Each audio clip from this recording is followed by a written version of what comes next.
господа! Позволете ми да ви приветствам с добре дошли на днешната международна конференция Нов подход в интеграцията. Програма БГ06 Деца и младежи в риск е финансирана чрез финансовия механизъм на Европейското икономическо пространство за периода 2009-2014 година. Това събитие е част и от програмата на поетото съвсем наскоро председателство на Република България на Комитета на министрите на Съвета на Европа.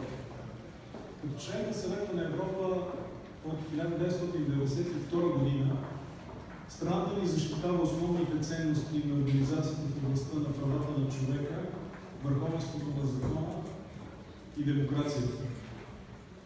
Нашата програма Деца и младежи в риск, която се управлява по този компонент от Министерството на образованието и науката с партньор Съвета на Европа, е един от многобройните примери за съхраняване и утвърждаване на общочовешките ценности не само в образователната среда, но и в живота.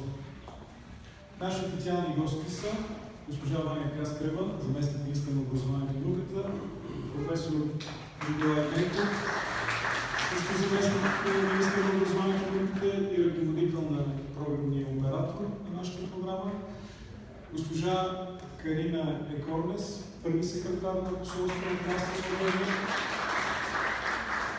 С нас е госпожа Лариса Киреева, ръководител, координатор на програмата от страна на Съвета на Европа.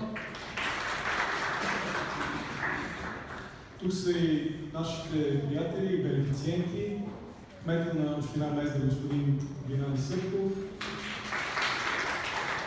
господин Иван Чекъров, кмет на район Красна Поляна на Столична община, господин Георги Тютюков, заместник кмет на община Пловдив, госпожа Мирослава Пигова от Националното координационно звено в Министерския съвет на Република България. Позволете ми да дам думата на заместник министър Ваня Кастрева за приветствие от нейно име и от името на министър Тодор Танев. Заповядайте, господин Кастрева.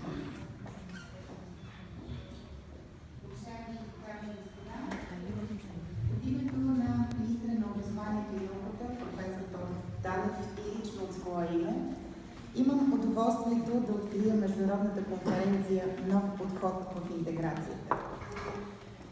Както вече бе споменато, конференцията се реализира по инициатива на програмния оператор на програма БГ06 Деца и младежи в риск, финансирана чрез финансовият механизъм на Европейското икономическо пространство 2009-2014 година в партньорство с Съвета на Европа. Конференцията е първото събитие,